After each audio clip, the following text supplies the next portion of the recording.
Un abonné à la chaîne m'a envoyé un petit message sur Instagram la semaine dernière.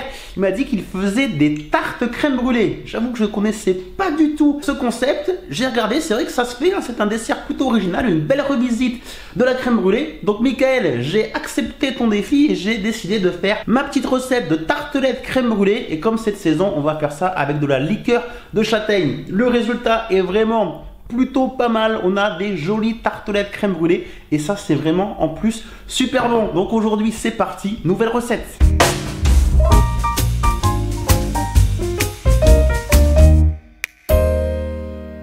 Les apprentis chefs, bonjour, j'espère que vous allez bien et comme d'habitude que vous avez très faim. Aujourd'hui nous allons donc faire ces tartelettes crème brûlée. Je pense que ça va être vraiment intéressant. Comment est-ce qu'on va fonctionner? D'abord on va faire nos tartelettes qu'on va faire cuire à blanc. Ensuite on viendra faire notre appareil à crème brûlée. On viendra verser notre appareil à crème brûlée dans nos tartelettes, puis ça repartira au four, puis au froid, puis on viendra placer la cassonade avec un petit tour de chalumeau. La difficulté, ça va être quoi? De faire vraiment une bonne cuisson de la pâte. Ça va cuire en plusieurs fois pour pas qu'on ait une sous-cuisson ni une sur-cuisson. Cette recette, je ne l'ai jamais faite, mais je l'ai un petit peu travaillé dans ma tête, donc on va voir comment ça va se passer. Mais je suis plutôt confiant, je pense que le résultat va être très gourmand. On commence tout de suite par la réalisation de nos petites tartelettes et la cuisson à blanc.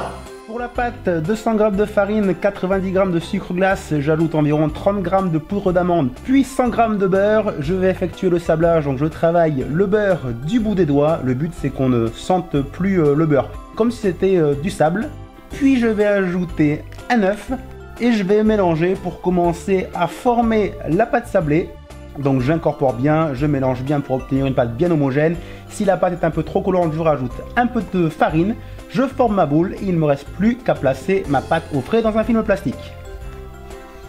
J'ai récupéré la pâte au frais. Vous connaissez mon astuce à force, hein. Moi c'est un quart d'heure, une demi-heure au congélateur pour qu'elle se raffermisse et qu'elle soit plus facile à travailler. On va retravailler un petit peu à la main. J'ai fariné mon plan de travail, j'ai sorti ma plaque, une feuille de papier cuisson et mes petits moules à tartelettes. Allez, on va étaler la pâte.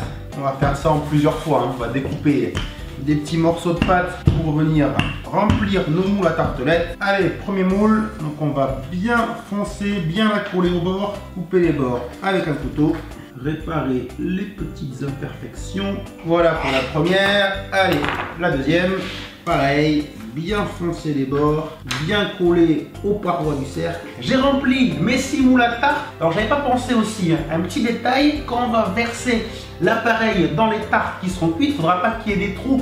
Donc sinon ça va être une catastrophe, ça va fuir et ça ne pourra pas faire notre tartelette façon crème brûlée. Donc j'ai privilégié d'étaler la pâte un peu plus épaisse que d'habitude. J'ai rajouté un petit peu de pâte pour qu'on soit sûr qu'il n'y ait pas de trous qui se passent à la cuisson ou quoi que ce soit, ou qu'il n'y ait pas de fuite quoi. C'est un peu de la plomberie cette recette. On va placer juste quelques petits coups de fourchette très légers pour pas que la pâte ne gonfle. Voilà, on est pas mal. Vous allez me dire que j'ai fait des trous avec la fourchette, certes, mais à la cuisson, la pâte se rétracte un petit peu, donc les trous vont se refermer, logiquement, si ça se passe comme d'habitude. Allez, c'est parti, ça part en cuisson jusqu'à obtenir une jolie petite coloration. Faut pas oublier que ça repartira au four quand on mettra l'appareil, donc temps de cuisson à gérer, on va voir au feeling. Allez au four. Environ 20-25 minutes à 170 degrés, les tartes commencent tout juste à se colorer. J'ai vraiment peur qu'il y ait des fuites, hein, vous avez remarqué au montage final. Donc pour les rendre bien imperméables, j'ai mélangé un œuf. Et je vais venir au pinceau napper le fond des tartes. Comme ça, je vais les remettre juste 7 minutes à la cuisson. Et ça va faire une petite carapace, je pense. Et comme ça, je n'aurai plus peur du tout.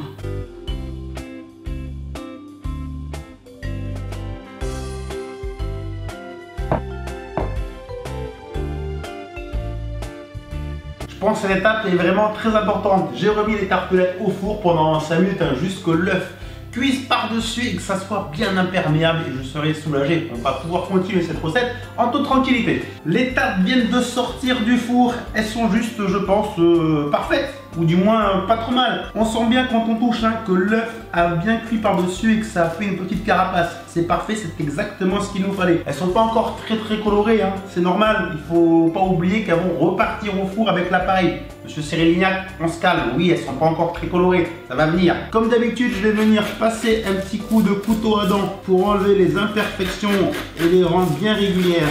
Voilà, là je les rends bien nettes.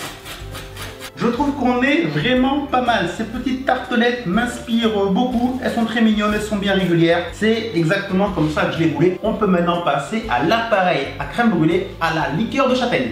Dans une casserole, je vais verser ma crème entière liquide, puis ma liqueur de châtaigne, environ 4-5 centilitres, pour donner de l'odeur et surtout du goût. Dans un saladier, je vais mettre le sucre et les 6 jaunes d'œufs. Je vais mélanger au fouet, je vais faire blanchir les jaunes d'œufs. J'obtiens un mélange bien homogène. Et une fois que la crème entière liquide est bien chaude, je vais pouvoir la verser en plusieurs fois et surtout je mélange bien entre chaque ajout pour obtenir une préparation bien homogène. L'appareil à crème brûlée est prêt et je vous avoue que ça sent vraiment très bon la liqueur de châtaigne. Je connaissais pas cette liqueur et ça rappelle la châtaigne tout en étant très crémeux. À l'odeur c'est vraiment super bon. Il me reste maintenant à remplir de mon appareil mes fonds de tarte. C'est là qu'on va voir si c'est bien imperméable ou si c'est une catastrophe. Allez, on va faire ça le plus proprement possible. L'intérieur de nos tartelettes.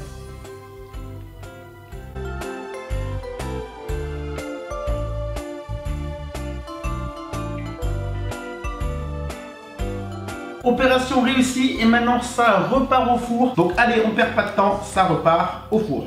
Il me reste pas mal d'appareils à crème brûlée, donc bien sûr aucun gaspillage, ça je vais m'en servir, je ferai des crèmes brûlées traditionnelles juste après, ce sera pour la deuxième fournée. Pour la cuisson, le four est à environ 130 degrés, on compte grosso modo 1 heure. Je vous avoue, comme c'est la première fois que je le fais dans des petites tartelettes comme ça, je vais bien surveiller. Et on fait bouger, trembler légèrement la tartelette et quand le cœur est juste tremblotant, c'est ce qui nous fait dire que la cuisson est terminée. Nous voilà, je viens de sortir les tartelettes façon crème brûlée du four. Pour être à peu près précis, je les ai laissées un tout petit peu moins d'1 heure à 130 degrés. Vraiment, il faut bien surveiller, hein. J'ai regardé plusieurs fois. Et là voilà, quand on voit que le cœur est juste tremblotant, c'est le signe qui nous dit que nos crèmes brûlées sont prêtes. On va les laisser bien refroidir comme ça à température ambiante, puis ensuite je vais les mettre au frais environ 2 heures, qu'elles se raffermissent maintenant au froid. Et ensuite il nous restera la cassonade, le petit tour de chalumeau, et je pense qu'on sera impeccable pour la dégustation. 2 heures après, c'est parfait, nos crèmes brûlées ont vraiment bien pris au froid, donc aucun problème. Ça se tient bien. Au passage, on remarque qu'avec les 2 cuissons, la pâte à blanc, puis ensuite la cuisson finale, eh bien la pâte a une belle coloration, juste comme il faut, c'est parfait. Alors on va venir mettre maintenant de la cassonade sur la tarte. Il ne nous reste plus qu'à faire le petit tour de chalumeau.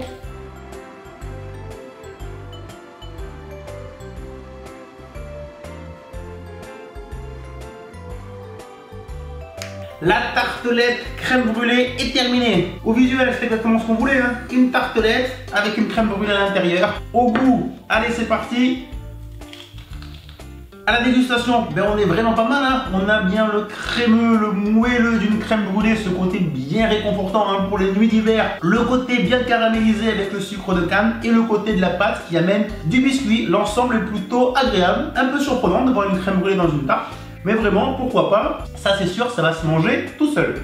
Pas facile, hein, de faire une découpe avec une crème brûlée, mais bon, on voit bien la pâte, on voit bien l'intérieur, hein, tout ce crémeux, le moelleux d'une crème brûlée. C'est vraiment un goût que j'adore. Et puis le caramel par-dessus, bref, c'est un dessert qui sort un peu de l'ordinaire. C'est une belle revisite de la crème brûlée et en tout cas, personnellement, j'adore. Et voilà, comme prévu, hein, ça c'est terminé. En tout cas, les apprentis chefs, j'espère que cette vidéo vous a plu. Michael, merci à toi pour ton petit message qui nous a permis de faire cette belle vidéo et de découvrir la tartelette crème brûlée. J'insiste encore, même si vous aimez la châtaigne, cette petite liqueur de châtaigne, ça peut se mettre dans pas mal de desserts.